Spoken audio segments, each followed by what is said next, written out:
अस्सलाम वालेकुम दोस्तों। साईं सुरॾहर जो बैत सॼणनि जे नाम कंदासीं। सुता उथी जाग निंड न कजे एतिरी, तो जो साणे भायो सो मांझां दे जो माग, सुल्तानी सुहाग निंडूं कंदे न मिले। साईं लतीफ़ सरकार जिन जो ही बैत सुरॾहर मां वरितल आहे।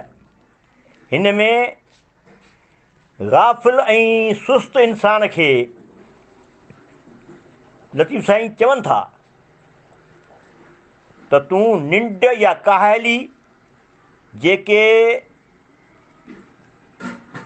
सुस्ती या जेके मक़सद जे हुसूल में वॾी राह में रुकावट आहिनि, इन करे मक़सद जी हासिलात लाइ लाॻीती ऐं अणथक जदोजहद ऐं जाखोड़ जी अहिड़ी जहद मुसलसल हुजे जेका ज़हनी तोड़े फ़िक्री सलाहियतुनि खे पंहिंजे रस्ते पंहिंजी सुस्ती ऐं काहलीअ ते हर वक़्तु हावी हुजणु खपे। लतीफ़ साईं कुदरत जे तरफ़ां इंसान में रखियल ॻुझियुनि कुवतनि जी भली भत ॼाण रखंदड़ आहे। लतीफ़ हुसूल मक़ासिद लाइ निंड सुस्ती ऐं निरासाई खे निरासाई जो असुलु काइल ई कोन्हे।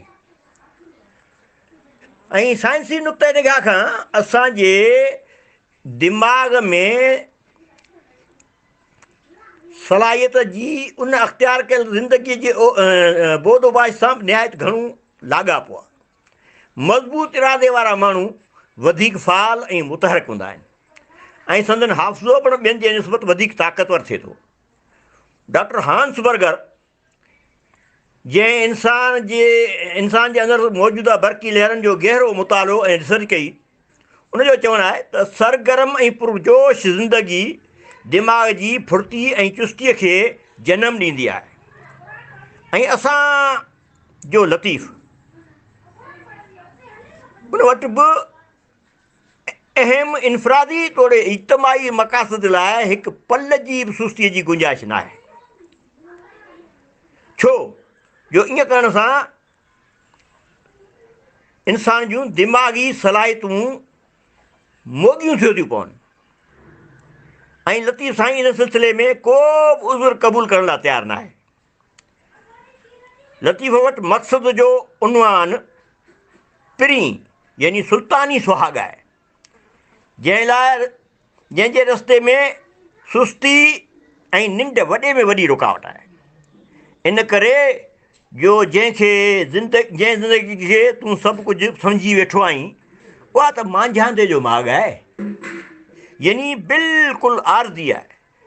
हिकिड़ो फुकारे जो हंधु खणी चवे त भले, बाक़ी इन खां मथे हुनजी हैसियत न आहे। इन करे आला मक़ासिद यानी ख़ल्क़ण हार जो कुर्ब तोड़े दुनियावी इनफ़रादी ऐं इज्तमाही क़ौमी मफ़ादनि जे उसूल जे लाइ सुस्तीअ जी गुंजाइश बिल्कुलु न आहे।